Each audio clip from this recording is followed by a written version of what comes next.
کے حقوق کو قرآن کریم کے اندر ایک الگ انداز سے بیان کیا ہے۔ اللہ تعالیٰ قرآن کریم میں فرماتے ہیں وَقَضَىٰ رَبُّكَ أَلَّا تَعْبُدُوا إِلَّا إِيَّاهُ، کہ آپ کے رب نے فیصلہ کر دیا ہے کہ عبادت صرف اور صرف اللہ کی کریں، عبادت صرف اللہ تعالیٰ کو شرک پسند نہیں۔ اللہ نے قرآن کریم کے اندر کہیں بھی اپنے نام کے ساتھ کسی کو جمع نہیں کیا، لیکن اس آیت کے اندر اللہ فرماتے ہیں وَقَضَىٰ رَبُّكَ أَلَّا تَعْبُدُوا إِلَّا إِيَّاهُ، کہا کہ آپ کے رب نے فیصلہ کر دیا کہ عبادت اگر کرنی ہے تو صرف میری کرنی ہے، وَبِالْوَالِدَيْنِ إِحْسَانًا، اور دوسرے نمبر پر فرمایا والدین کے ساتھ حسن سلوک کر۔ ایک صحابی رسول اللہ کے نبی کے پاس آئے، کہا کہ اللہ کے رسول من احق بحسن صحابتی، کون زیادہ حقدار ہے کہ میں اس کے ساتھ بھلائی کروں، اچھائی کروں؟ اللہ کے نبی نے فرمایا آپ کی ماں زیادہ حقدار ہے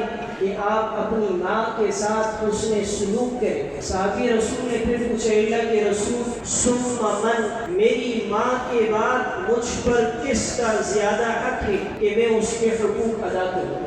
اللہ کے نبی نے فرمایا ثم امک، پھر آپ کی ماں کا زیادہ حق ہے کہ آپ اپنے ماں کے حقوق ادا کریں۔ صحابی رسول نے تیسری مرتبہ پھر پوچھا کہ اللہ کے رسول مجھے بتائے میری ماں کے بعد کس کا مجھ پر زیادہ حق ہے کہ میں اس کے حقوق ادا کروں؟ اللہ کے نبی نے فرمایا ثم امک، پھر آپ کی ماں کا تجھ پر زیادہ حق ہے کہ تو اس کے حقوق ادا کرے۔ 3 مرتبہ صحابی رسول نے سوال کیا، ہر مرتبہ اللہ کے نبی فرما رہے کہ آپ کی ماں کا زیادہ حق۔ صحابی رسول 4تھی مرتبہ سوال کرتے ہیں اے اللہ کے رسول ثم من، میری ماں کے بعد مجھ پر کس کا زیادہ حق ہے کہ میں اس کے حقوق ادا کروں؟ اللہ کے نبی نے فرمایا ثم ابوک، پھر آپ کے والد کا آپ پر زیادہ حق ہے کہ آپ ان کے حقوق ادا کریں۔ 3 حقوق ماں کے ہیں، 1 حق والد کا ہے۔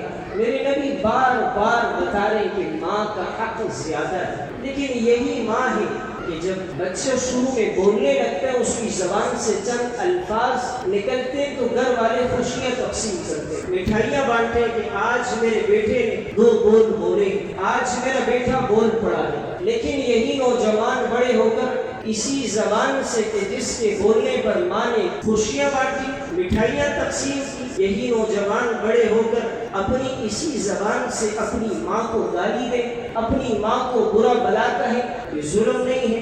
جو ماں بچے کے بولنے پر اس کے معمولی سے الفاظ پر خوشیاں تقسیم کر رہی ہے، یہی نوجوان بڑے ہو کر اسی زبان سے ماں کو برا بلا کہتا ہے۔ میرے دوستو، والدین دنیا کوئی ایک مثال پیش نہیں کر سکتی کہ کوئی شخص والدین کا نافرمان ہو اور اللہ نے اسے دنیا میں سزا نہیں دی۔ یہ اللہ کا قانون ہے کہ والدین کے نافرمانوں کو اللہ دنیا میں سزا دے۔ اردو کی ایک کتاب ہے، اس میں ایک واقعہ لکھا ہے، کہا کہ ایک شخص کہ جس نے اپنی بیوی کے کہنے پر اپنے والدہ کو قتل کیا، کہا کہ اس کی بیوی ایک دفعہ اس کی والدہ سے تنگ آ کر چلی گئی کہ بھئی میں واپس نہیں آؤں گی جب تک آپ کی والدہ گھر میں۔ دونوں نے انہیں منوایا اور واپس ملا کر لیا۔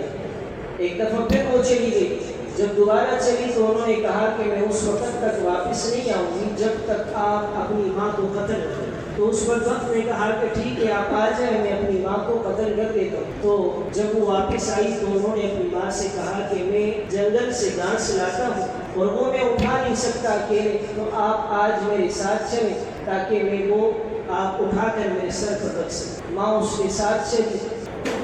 جنگل میں لے جانے کے بعد اس نے کلہاڑی کے ذریعے اپنی ماں کے سر پر جب وار کرنے لگا تو ماں فوراً بھاگنے لگی اور ماں اس سے دوڑی، اور جیسے ماں دوڑنے لگی تو اسے بد دعا دی کہ اللہ تجھے سزا دے۔ فوراً اللہ کی زمین نے اسے پکڑ لی اور وہ زمین میں اس کے پاؤں دس گئے۔ وہ ماں کو چلاتا رہا، پکارتا رہا کہ مجھے معاف کرے، لیکن ماں بد دعائیں دیتے دیتے چلی اور وہ گھٹنوں تک زمین میں جب اسے پکڑا سب لوگ جمع ہوئے اور اسے نکالنے کی بڑی کوشش کی، لیکن اللہ کی طاقت کو کون ہرا سکتا ہے؟ اللہ نے اسے سب لوگوں کے سامنے زمین کے اندر دنسا دی۔ تو ماں کی بد دعا یہ بہدف بتیر ہے۔ ماں کی دعا غسائی کو انبیاء کے ساتھ